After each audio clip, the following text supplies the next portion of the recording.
6, 5, 4, 3, 2, 1, 0. Real people, real issues, real life. Talk Recovery Radio. Live from the heart of the downtown east side, it's Talk Recovery Radio with Giuseppe Ganci and Darren Gaylor on Vancouver's Co-op Radio, CFRO 100.5 FM. From the streets to the studio, bringing you addiction recovery stories from real people with lived experience and real experts on today's issues. Tune in live every Thursday, noon to 1. Powered by New West Recovery. Real people, real issues, real life. Talk Recovery Radio. Good afternoon, everyone, and welcome to Talk Recovery Radio. Hello, Mr. Darren Gaylor, co-host here. Hello, I'm excited. I'm excited to be here again. I mean, although I got to say one thing, I have a list of music that I'm just itching to play. You know, like for some of our listeners, we started out in station at Vancouver Co-op, radio, CFRO 100.5 FM, and it allowed us to, bring 2 or 3 songs to every show. And we did that for years. And obviously, with Facebook and all that licensing that goes on there, we've had to cease that. So my list is growing big. So if and when we do get back into the studio, I'm ready. You're ready to play some music. Yeah, I miss the music too. Hopefully one day we'll be back there soon. For those of you that heard us last week, with the whole going ons right now on the downtown east side with the homeless encampment and so forth on the streets, and just the studios right in the middle of all of it. We've just decided to not get back down there until that all gets sorted out, and hopefully that all gets sorted out soon. But Darren, you missed Untoxicated. We had Kendall Gender on the show last week, who is performing in Untoxicated along with many other amazing, talented performers during New West Pride. And I don't know if you saw the pictures, but holy smokes, did we end up with a crowd? I'm so upset out of the situation that arose that I couldn't come. And anyways, the pictures enough, I was like, tearing up with some of the speeches. And I mean, I watched it all. Like I went through every single picture. Like what an amazing turnout. Like, and for New West to, been so happy as well to see Untoxicated come to, that community. It was so inspiring. It was beautiful. Well, congratulations. Thousands and thousands of people showed up, and it was pretty special too, because hundreds and hundreds of volunteers, and it was a great crowd, and people were just happy to participate, and I think people got it. Like it was an event for people in recovery, it was an event for people that are friends of people in recovery, and it was an event just for people to come and enjoy Pride, but just to have that conversation, like, hey, this is a sober space, like this is a space where people are not using mind-altering substances to have fun, and I think that's a really important conversation to have these days, especially with like 10,000 people have died in BC alone from overdoses since the start of this, until they actually started counting this epidemic in those numbers. So everybody wants to have this conversation about safe supply, and I think that conversation needs to be had. But I think we also need to have the conversation that, hey, like, you don't have to do drugs, and everybody gets lost in that just say no campaign. Like the minute you even mention the idea of drug reduction, and it's kind of just like, wow, man, like, so what, we're just not supposed to even say, like, maybe you should try doing something without the use of drugs. Like it's almost become bad to even say that. You get thrown into the Nancy Reagan era messaging. So I think I don't know, man. I'm not really optimistic about this overdose crisis. It's just the more drugs and money they throw at it, the bigger it gets. I know one other thing that happens too, and that's called addiction. The more money you throw at it, the bigger it gets. So 10,000 lost lives. Yeah, I mean, whatever. Like we'll talk circles around government's attempts at reducing the overdose crisis and the healthcare system attempts at saying they're reducing it or attempting to. But the fact of the matter is, September 10th on Recovery Day, like tens of thousands of people, whether they're abstinent, clean, whether they're using opiate replacement therapies, doing their best to change their lives, and whatever start that people come to meet or eventually enter into recovery, or whatever definition that every individual has for recovery, are coming to dance and get together and support and be as one. Like that's happening as well. Mm-hmm. Well, we're excited for it. So come out September 10th. Amazing show, recoverydaybc.ca. You'll get all the information about that. And we come to you live every Thursday here on Talk Recovery Radio, Vancouver Co-op Radio. Thanks for rebroadcasting our show. And you can catch all of our past shows at talkrecoveryradio.com and listen to us on all your favorite streaming devices. Where you listen to your music is where you can hear us. So we're all over the place. And on YouTube, if you're watching us on YouTube, please click subscribe and follow up on all of our past shows. And we are talking with experts and people with lived experience around the world. And today we're going to do that again. Darren, who are we talking recovery with today? Yes, it's a pleasure with, talking recovery with Hugo Vrsalovic, motivational speaker, author, podcaster, recovery coach, founder of lifeiswonderful.love. Welcome to the show, Hugo. Welcome. Thank you. Now you're coming to us from Houston, Texas, I believe. Houston, Texas, where it's nice and hot. Recovery gets hot. So, you got to be where the heat is. Well, we are there as well. Vancouver, British Columbia, Canada is experiencing a heat wave. So I was just talking to Giuseppe. I'm in my house right now, and we're lacking air conditioning, and it's a hot one. It's a hot show today. Good. Literally, figuratively. It's a pleasure to have you on the show. As my life, hasn't always been one of, advocate, podcaster, radio show host, father. I have a history. And it was doomed pretty hopeless at many moments in my life.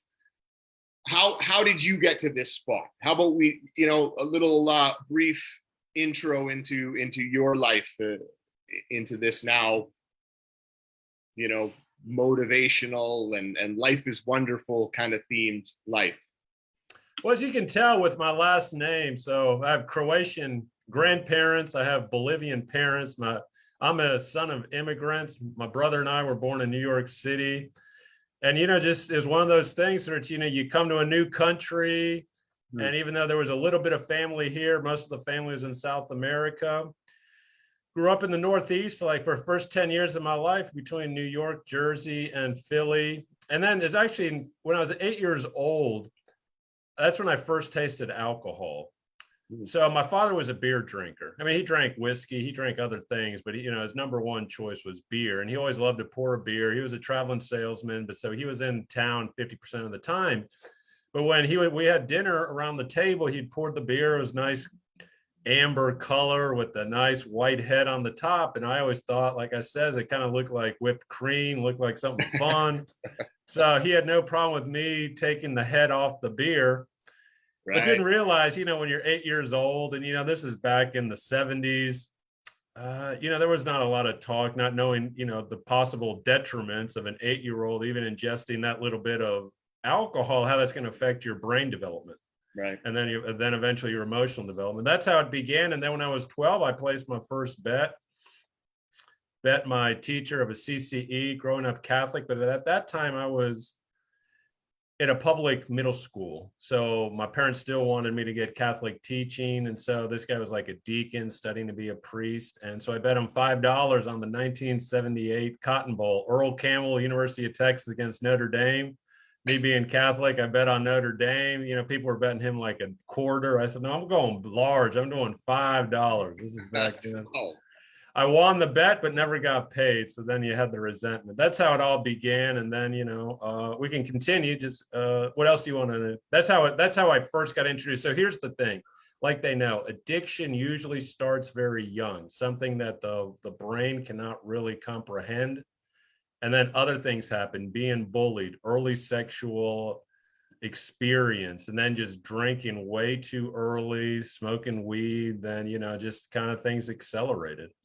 yeah. I mean, it's always a conversation. I know for a lot of individuals that have suffered through addiction, if they have the, you know, the worst case scenario, tragic, traumatic upbringing, that it makes sense of it all.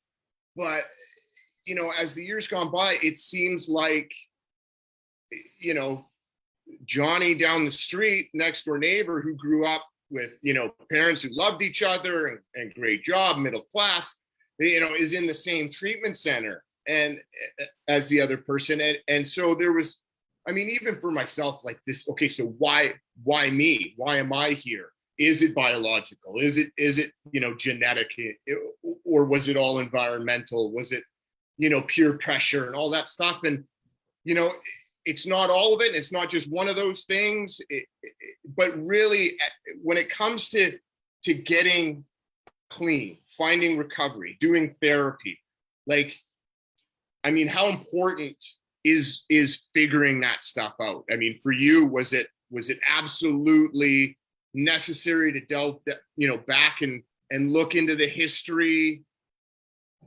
I think it's important. Learn about it as you sort of took care of your day-to-day.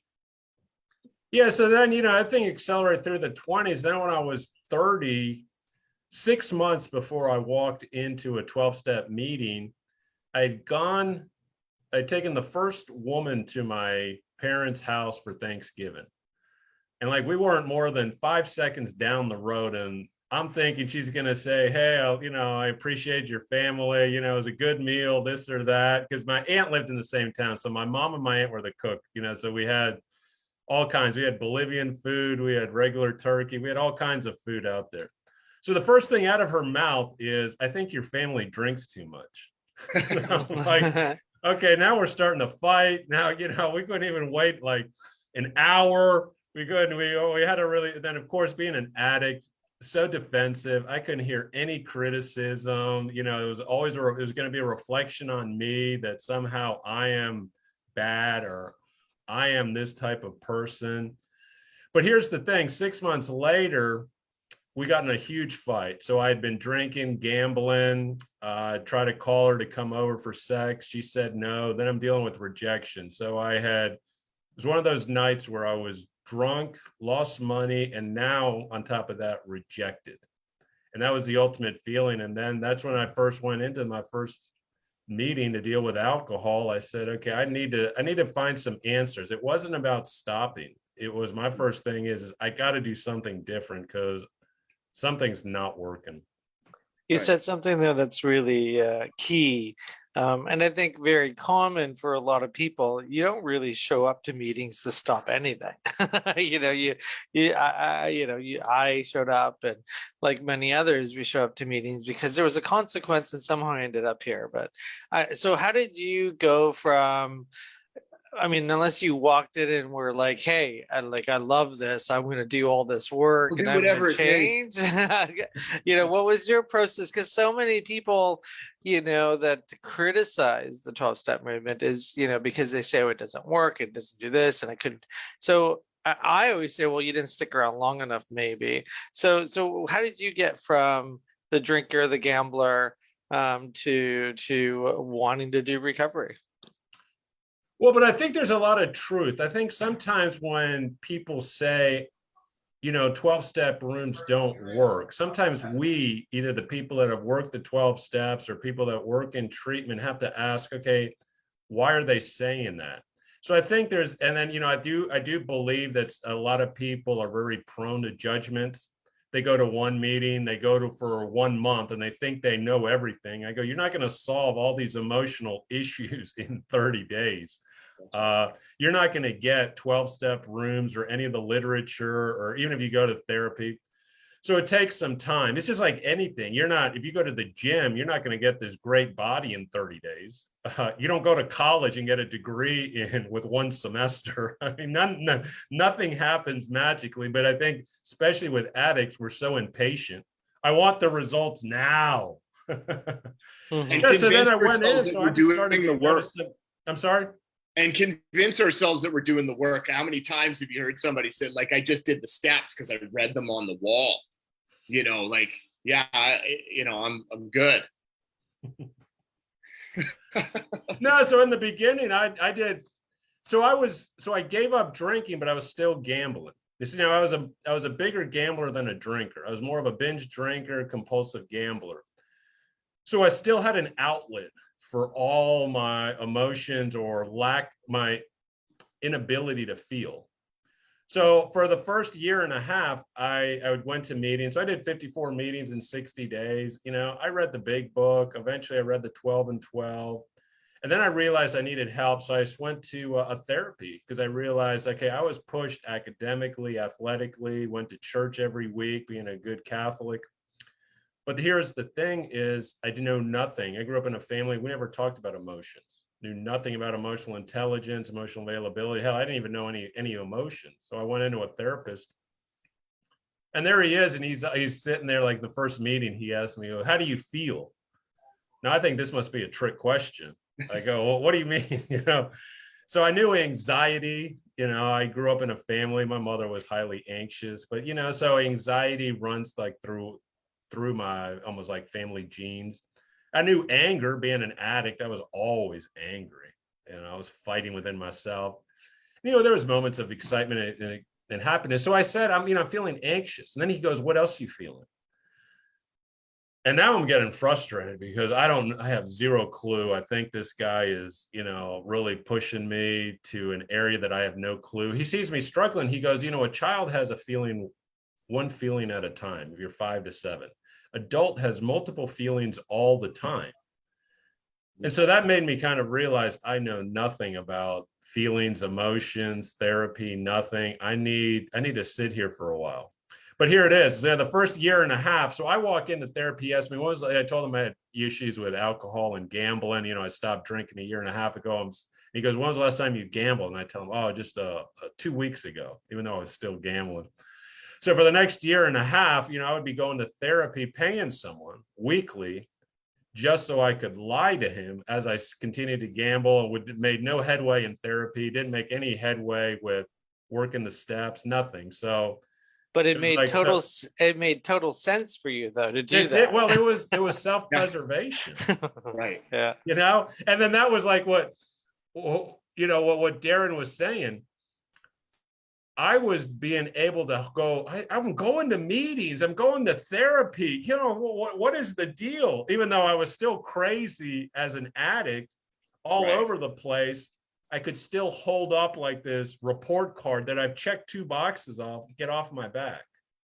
And what, like, looking back at that, like, do you deem that as a refusal to stop gambling, although you're seeking help for it? Like, or was it a powerlessness? Like, where, can you claim an ignorance there, or were there some, shady behaviors, like the facade of, seeking help, seeking a therapist, all the while, to continue to engage in gambling and drinking? Like we sort of are told that everything we've done up to this point is a result of powerlessness. You didn't have, and I've always questioned that, like, hold on a second. There's been times where I outright refused, and I think we need to maybe have a chat about how somebody comes in. Like, are they really ignorant? Did they lack a lot of knowledge and understanding about,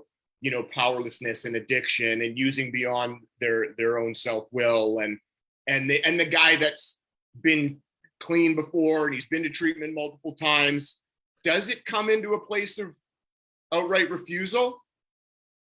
Not the way I see it, you know, and I think a lot of people try to really push those words from like the early steps. Like you just don't want to admit you're powerless. You just don't want to surrender. You don't want, and none of those concepts had any bearing on me. And I think on most people. I think for me, I can speak for my thing. I think for the most times when people walk into 12-step rooms, and we can go into the history, but everyone needs to feel safe. Yeah. I think people underestimate, I'm not going to reveal myself until I feel safe. And you know what felt safer? Gambling. I just walked into therapy. So I'm looking at this guy, I'm 30 years old. I'm 32 years old. I never was faithful to any relationship. And I'm thinking, does this guy really get me? He's an older Jewish guy. He doesn't look like, he gets much action. I was already judging him, without even letting him try to help me. I'm paying him to help me. But I think a lot of it's because I didn't trust him. I didn't feel safe with him. And I think that's mainly happens in 12-step rooms. People start throwing like either words or statements out there and not trying to really almost put their arms around that person early, going, hey, look, we're here to love you and accept you. It's even bigger than love in the early part. Because a lot of us struggled, because when I told my family I was going to therapy, I was going to 12-step rooms, they said, you don't need that. You need to pray more. Right. Why would you go to therapy? No one goes to therapy. There's total ignorance at 12-step rooms. And so what I loved about 12-step rooms, at least there was acceptance that I wasn't completely crazy. Did you have that feeling right from the start, or did that take a little while? No, it kind of I felt like no one was questioning. I think that early on, no one says, why are you here? Right. It's like that whole thing. I tell my family and friends, and they're like, the first thing out of their mouth was, why are you going? Instead of asking a question is, oh, I didn't realize things have kind of spiraled, or you're in different frame of work, especially back in 1997. And then in 2000, there was less acceptance of 12-step. There was much more of this. And so at least I could sit down for an hour and no one saying, what's wrong with you? Or why are you doing this? And just instead of saying, okay, hey, we're glad you're here. Yeah. No need to qualify yourself. You knew that it didn't matter, because I think you hit a very strong point that's not conscious for many people, is that you can accept that there's problems. I need help, that things are really, really out of my control. Like, I remember knowing that. And yet you could present me in the most safest environment. Like, I could not argue. There's nobody, the guy that's sitting there across the table is just like me. He's already, made me feel that we're relatable, that he understands. There's nobody he's going to tell anything I tell him. You know what I mean? Like, it's the perfect environment and situation for me to become transparent, or to admit, or to be honest, or to be truthful. And I will still come up with a reason to not. And it's like, that's also happening for me when I'm walking into a meeting, even though people are, and I believe them, they're genuine. They're not asking me, all right, why are you here? What have you used? Do you qualify? It's just, welcome. Here's my number. Call me anytime. So I can't argue that.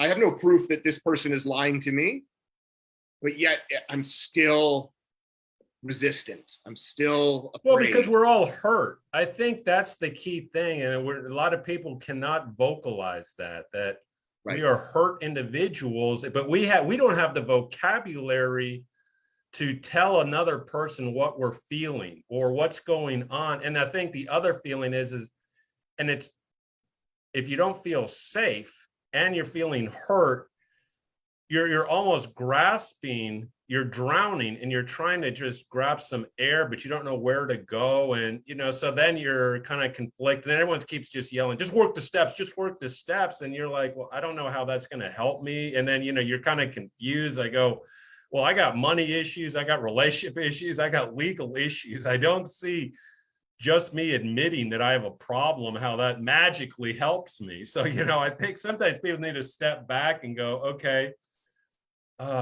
right. What is that first thing to kind of register? And that's one of the things, one of the reasons why we're not getting out of this overdose crisis, especially up here in Canada, is we're not taking the time to get individuals to actually take a moment in their life to do some self-reflection and some self-awareness work. I mean, we're trying to fix our addiction crisis with drugs. And we've been doing that for a really long time. And this isn't a question of whether or not, oat is, needed for opiate addiction or whatever other drugs there are. Obviously, people are needing medication. I'm saying as the only response. And so, I want to get kind of a graphic. You're in Texas. You've been around the recovery community for a while. How many years did you say? 25 years since I haven't drank, and then 22 years since my last bet. Wow, that's amazing. So the question, what are some of in Canada right now, especially in our area, we're in Vancouver, the response to addiction here and overdoses is safe supply. Just yesterday, there was a message from the office of what was her position? She's not a minister. She's in charge of children's services. So forgive me if I don't have her title correct. How important it is that drugs are a valuable part to a young person's life because they use drugs to cope, and that safe supply for youth is recommended immediately. So, I mean, if you take all the you take all the soft words out of there, basically she said heroin's important and heroin needs to be provided to youth, paid for by taxpayers. So wherever you're at in that conversation, would that fly in Texas? Like, what's going on down in Texas in regards to your overdose crisis, and where are you at in all of it? Well, there's an overdose crisis around the world. I think it's not just Canada, the US. I mean, fentanyl is being pushed by Chinese syndicates, Mexican cartels. Fentanyl is going to be the much bigger epidemic than you'd be seeing within COVID or something. People don't realize here in the US, we had over 100,000 people die of some type of combination of drug overdose just last year. And that was so we went from 72,000 to 107,000 just between 2020 and 2021. And it's only going to get worse here in 2022, 2023, because there's just mass production of all drugs. And even like what you're saying, and you think big pharma is going to walk away? I mean, what, the antidepressant market, I don't know if it's worldwide or in the US, it's $2.1 billion. You think Bill Farm, and then there's a lot of anti-narcotic or anti-addictive, or whether it was going from methadone to Subox to Vivitrol, they're going to get into this market, and balancing the good that big pharma can do as well as this reliance on big pharma, even from the medical community who doesn't fully grasp putting people on. I had my psychologist wanted to put me on antidepressants, and I refused. I knew I needed therapy. I wasn't convinced I needed antidepressants. And that's the other thing. People really need to realize they own their therapy. They own 12, you gotta fight for what you kind of believe in, but also be open to different therapeutic models to get you healed. Sorry, go ahead, Darren. Just want to, when you refused antidepressants, I mean, according to the therapist, there's this evidence that he should prescribe this. What did you do otherwise? Did you just continue doing what you were doing, or did you hear what he was saying about to prescribe you antidepressants going, okay, here's what I'm going to do more of? whether holistic No, or no. I mean, I just told him, so I was going to therapy. I was working 2 12-step programs. And if you know anything about the gambling program, it works a bit differently. The steps are not exactly written the way it's written by Bill W. The other 12-step rooms pretty much took everything verbatim. So I was just working. I said, no, I know I need to feel what I need to feel and kind of work through it. And I just felt like I'm going to still come to therapy. I'm still going to work the steps. I'm still going to have 2 different sponsors. I'm going to get, and try to figure this out. I told him I just believed I needed to feel my way out of my depression, out of my anxiety. And you continued with the same therapist. Correct. No, I had nothing wrong because I thought therapy was doing me a lot of good. I just didn't think that the added medication, he was saying, but I'm going to monitor you. And I said, well, for a year and a half, you didn't monitor my gambling. So, I mean, you can't monitor me. I'm going to still, like you said, I could still do what I need to do, or I can also do a lot of destructive behavior. Right. And I think we lack people that will actually prove that they didn't need, this chemical prescription,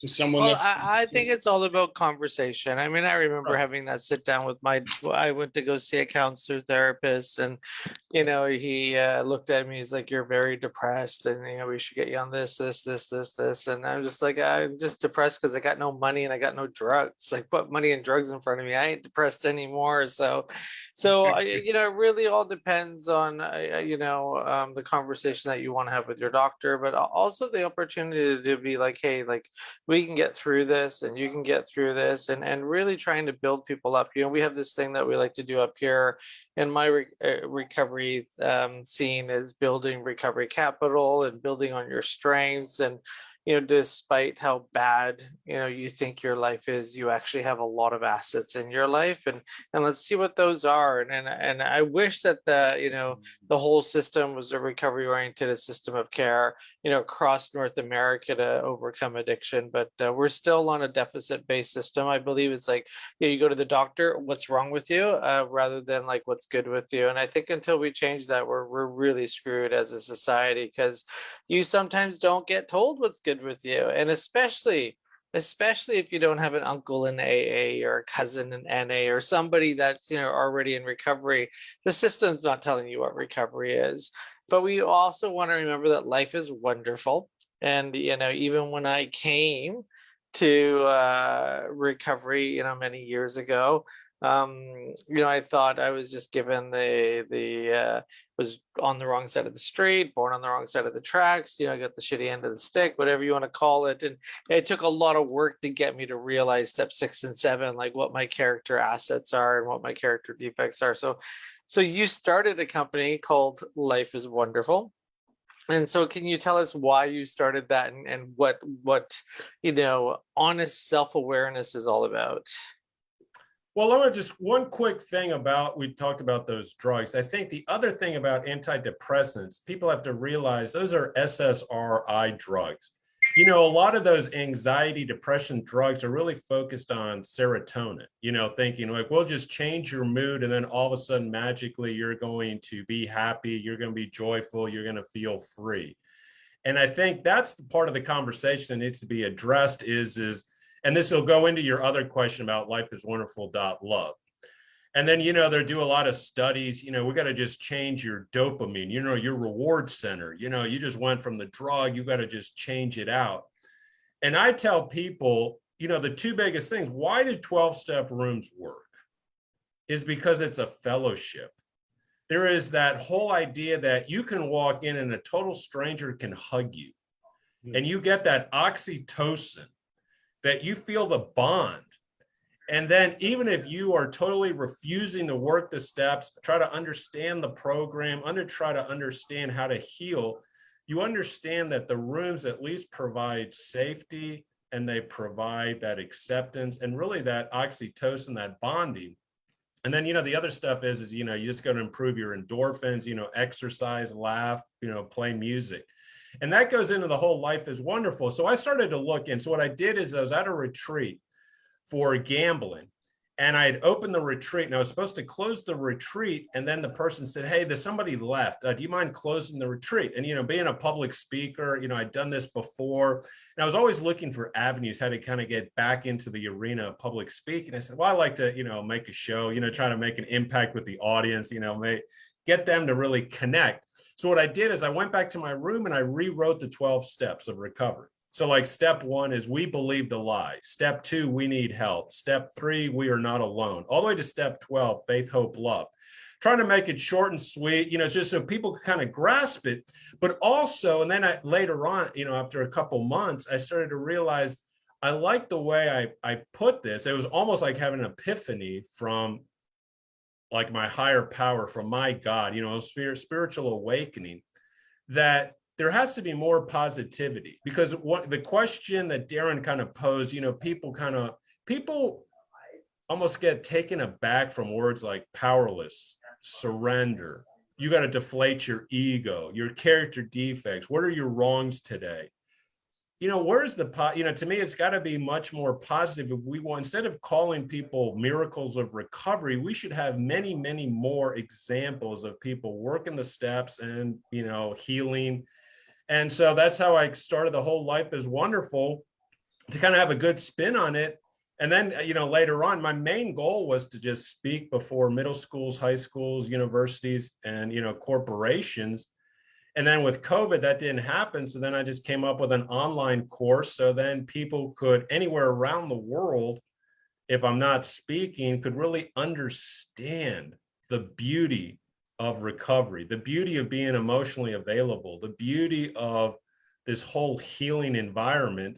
And so that's how I come. So I have a course that I tell people I can work you through the 12 steps in 90 days. It's something that's, because I don't take it verbatim. I'm not taking the steps as they're written verbatim.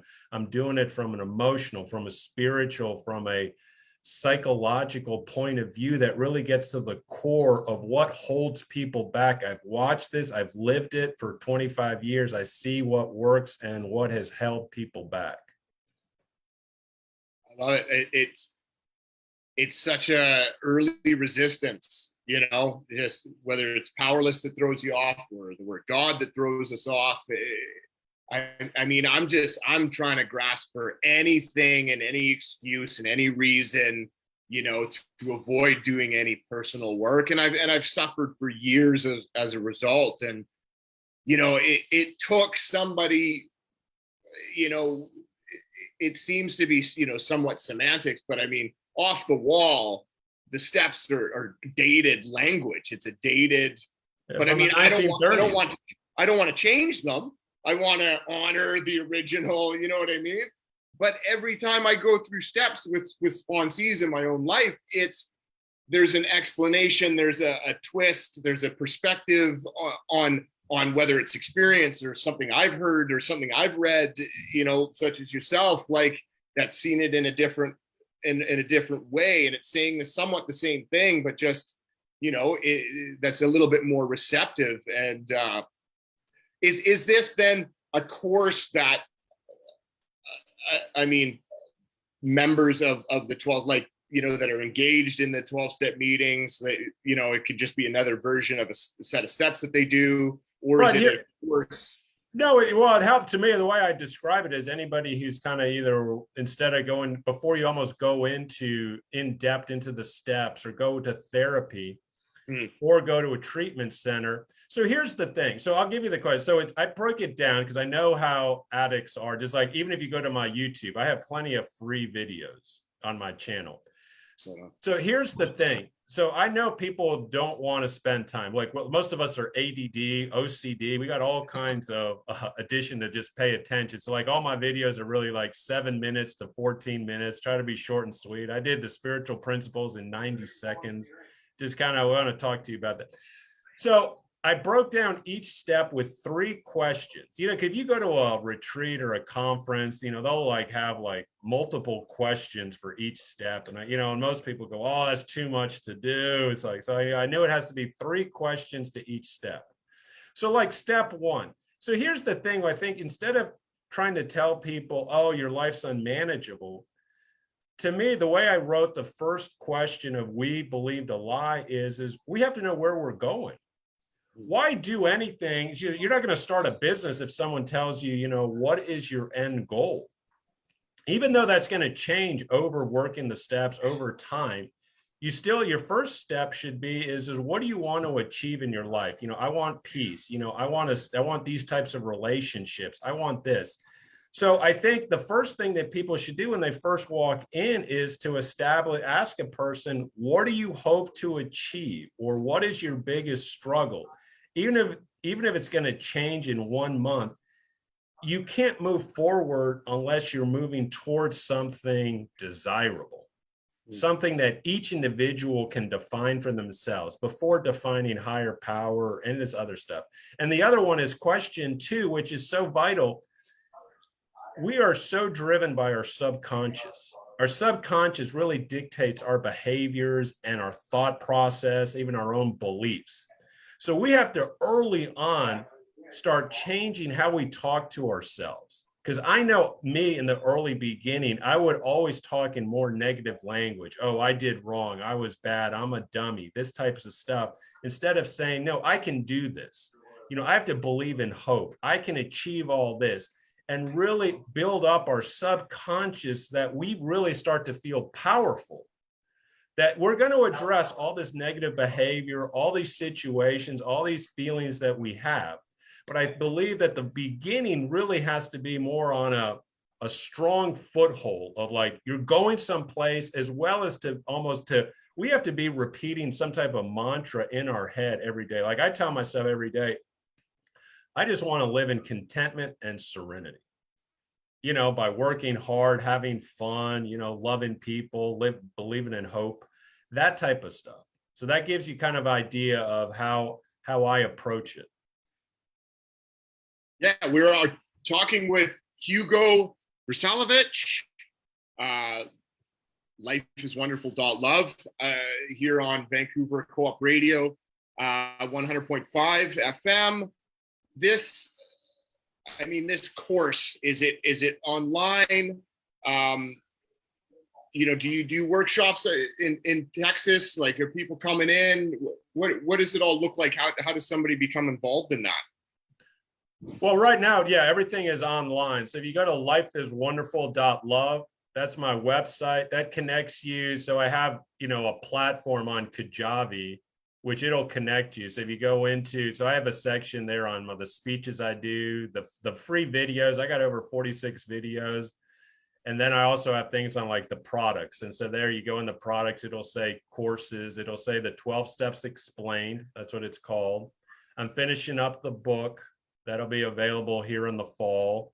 And then later on to come out with, you know, possibly another book that, you know, I've always have certain things in mind. I've written actually a children's book too, and I'm in the middle of illustrating that because I believe emotional availability and emotional intelligence not only has to be dealt with as adults, but we should be really talking about emotional intelligence in kids to fortify them when they go to school, in their neighborhoods, in their families, so they're not growing up like I did as an emotional child. I'm 30 years old, but emotionally I was 8. Right.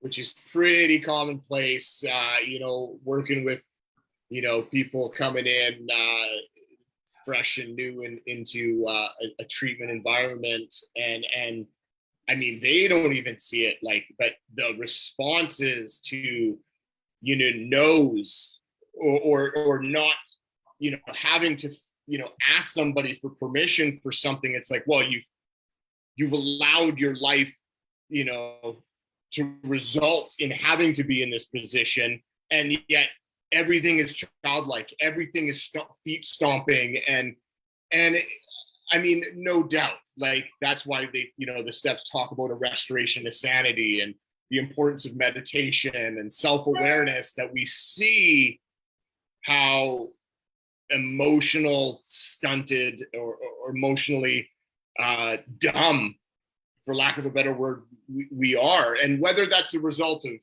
upbringing or you know, repetitive living in addiction, like we're out of reality. We're not we don't care for responsibility. It doesn't matter that we miss work, you know, and then just over time, this is all we are.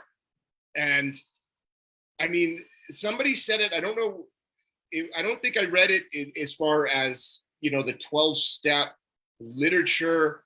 I can't remember, but somebody made mention that the point of the steps, the whole point was amends.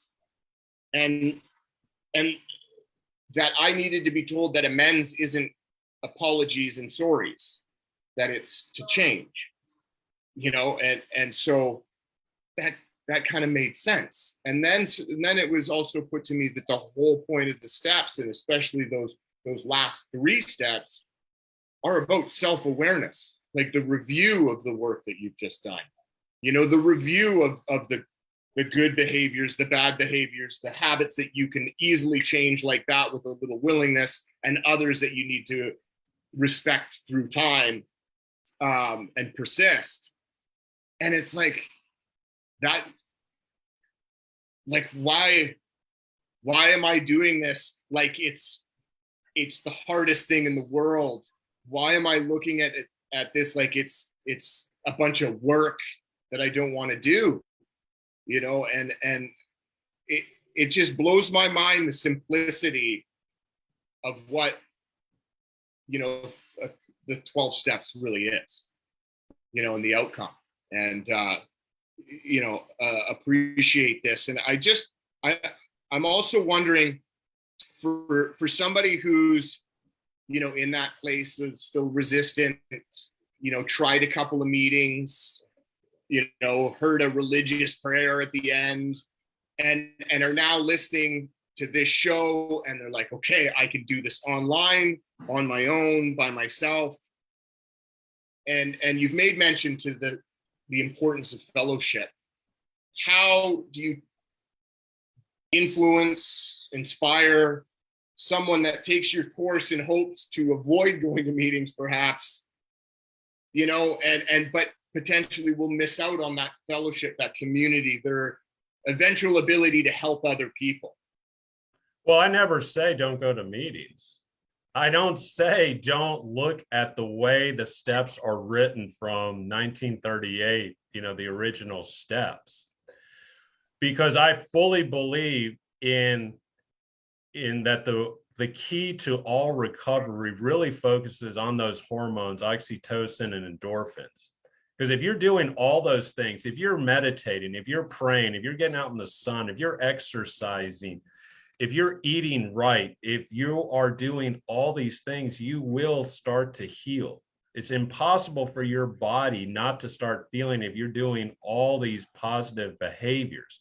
So the course is really to kind of get a better understanding where you feel much more connected, more love, more understanding that the steps are not, because I see it as being a Catholic, and I know that Bill was a Catholic, and they got the original steps from the Oxford group, and, you know, it was very evangelical. So there is a religious context to the way the steps are written. So there is a way to almost be like people coming in with low self-esteem, that they're going to see the steps because they don't want to sit and learn, that they're already going to start going, well, this is another way to beat me down. Right. Instead of allowing the steps to kind of work. So my whole thing is take the course, but also you do need fellowship. You need to be, look, life's about relationships. I've been to enough eulogies where people don't talk about what you did. They talk about your family, your friends, and your faith. Right. But here's the thing. So if you have to get it, I encourage people, do the course so you feel, because I want people to be excited. I mean, you want to get excited about the recovery, excited about the 12 steps. You want to be excited about going to meetings. I mean, we've all been to meetings where it feels like, you know, this is depressing. And a meeting should be about life. I mean, recovery is life. Addiction is death. Yeah. And until we start to almost talk more about recovery than people talking about war stories, it gets just so old listening to someone talk about a drinking or a gambling story. It's like, who cares? We've all done that. I've lived it. I don't need to relive your story. I want to hear about what hope means to you. What does perseverance mean? Okay, talk to me how how good your life is. What is happy, joyous, and free? So that's what I would encourage people. No, so this isn't a replacement of meetings. So I want to, and I also say always, you still got to work. Just because I talk more positive doesn't mean that emotional work is harder work than actually going to the gym or studying a book. Emotional work will exhaust you. Yeah. Vulnerabilities, risks, self-honesty,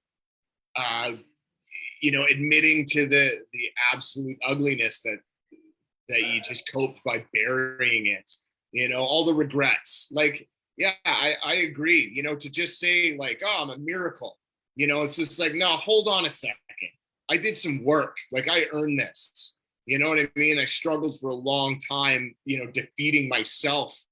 And it wasn't that this last time I just, ran into a miracle all of a sudden. Like, I had people explaining things and every time I had an argument or a resistant position, somebody called me out. And, from the first meeting where I remember thinking, I don't want to be here at all. There's nothing I want more than to just leave. I don't like people. I'm not inspired by their message. I physically feel sick for being here. And literally 60 days later, I have goosebumps from the people that are applauding my 60 days. And you're right. The only thing different from then to then was the relationship that I built. Was the people that were now in my life as a result of just being beside them for 60 days. Through conversations that have taken place to and from the meetings and realizing that, why I didn't like what people were saying was because I couldn't say the same thing. And yet 60 days later, I could say a few stories of success and risk and, pride for the things that I'd done up to that point. And yeah, like I could not imagine doing the self-awareness personal work without being able to turn to somebody and high-fiving them and being like, well done, sir. That's the part that gives me goosebumps, is that shared experience that, that the things that I sometimes feel like I'm going through by myself, but I got a bit of a cheerleading squad beside me, rooting me on, and that energy, maybe I wouldn't have been able to take the risk if they weren't behind me, and I appreciate that point made on the importance of fellowship. So I'm looking at lifeiswonderful.love website, lots of information here, lots of products as well. And you got definitely, you got LinkedIn, social media, Instagram, Facebook, YouTube. So please go to lifeiswonderful.love and you can get lots of products there and get well. And I like your approach about, let's not just focus on, the problem. Let's like, what is your destination? What do you want to do with your life? Because you make life important, you're going to want to stream and strive for it. So that's what we do here in our recovery community. It's like, let's focus on the trauma therapy later on. Let's just get you happy for today. And then we'll work on, the past, because 30 days clean, working on your past is not the best thing to do, but somehow that's become the first approach right now in the medical model. But so it's nice to talk to somebody that is doing kind of what we do, but down in Texas. And I really appreciate the show. So thanks for joining us. You're listening to Talk Recovery Radio. So lifeiswonderful.love, and there's where you can get all of Hugo's wisdom, is one of the things I like to call it, and you can start your recovery path. And obviously these products are good for people around the world. So please take advantage. Any last comments? Recovery is a beautiful thing. I encourage anyone to just have an open mind and just, see the beauty. It to me is I love this life and I love sharing it. Awesome. Well, thank you so much. Yes. Thank you. And if you have Yeah, and don't forget, see that crowd? That's going to be taking place again on September 10th. It's Recovery Day in our community. So check it out, September 10, noon to 6, Uptown New West, 6 and 6 area. We did that pre-COVID, and we're trying to do it again now that COVID, I think, is over. So we'll see you on September 10th, everyone. Take care. Thanks for joining us. Bye, Hugo. But Bye, Darren.